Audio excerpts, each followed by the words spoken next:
message in all the lives. Art is the one place, if you like, in the whole of this complex structure of stratified Renaissance society where someone can simply rise up on their own merits. And it's Vasari's story too, not just Giotto's, because Vasari is himself a humble son of a vase maker who's made it big time. To write his lives, Vasari travelled tirelessly, visiting artists' workshops all over Italy to get first-hand information. That world of the artist-artisan has almost disappeared. But I think that you can still get a rare flavour of it here in the little Tuscan town of Montepulciano.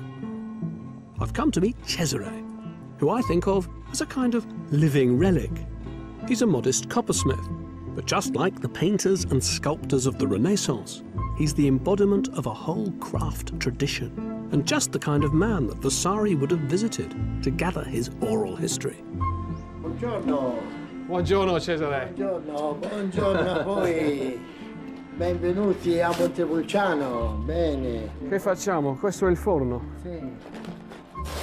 Per me è una grandissima fortuna, bellezza, gioia, perché sto adocrando ancora gli arnesi di mio nonno, grandfather. His family have been coppersmiths for nearly 200 years. But he has no apprentice, so he's the last of his kind. Questa vi devo dire che ho iniziato a 6 anni e a 6 anni la mattina andavo a scuola e il giorno dovevo dopo pranzo fino alla sera, e ora ne ho 72. E questo mi ricorda quando ero ragazzo. Posso? Sì? No, ecco, sta girando al contrario. Sta girando al contrario. Bene. Oh, è troppo. Finalmente ho trovato l'apprendista. Non abbia paura, tanto il fumo va da belli e brutti la cieca. Cesare's proverbs and stories are just the kind of raw material that Vasari would have worked with.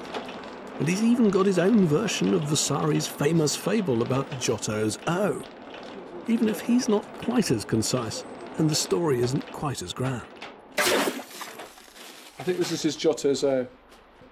Questa, ecco perché si riferisce a Giotto, il tondo. Il tondo di Giotto, che lei mi sì, diceva. sì, sì. Vede, questa qui, mio padre, l'ho ritrovata 2 anni fa.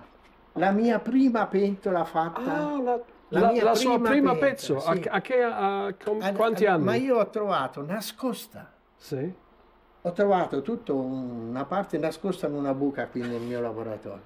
Appena tutta sporca, sì. Nel pulirla, yeah. Va bene, è venuto fuori la data. 1948. Questo avevo 12 anni. Saying it's his version of Giotto's O, his own very first perfect circle. Finisco. Sì, sì. Perché lei mi ha detto Giotto? Allora, mio papà, sì. Appena l'ho ritrovata, sì, sì.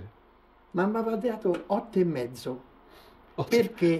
No. Perché se lei la guarda non è come il tondo di Giotto, è un pochino imperfetta. Yeah. So I'm wrong. It wasn't quite Giotto's circle because his father, he's got his father's mark. He gave him 8,5 out of 10. A Fellini-esque 8,5 out of 10. Grazie. Giotto giovanile. Ecco. Poi ultimamente gli voglio far vedere delle cose bellissime.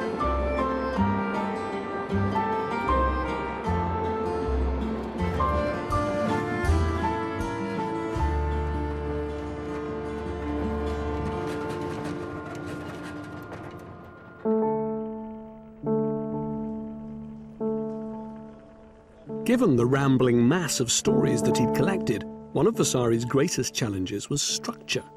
How to give his epic tale a clear shape.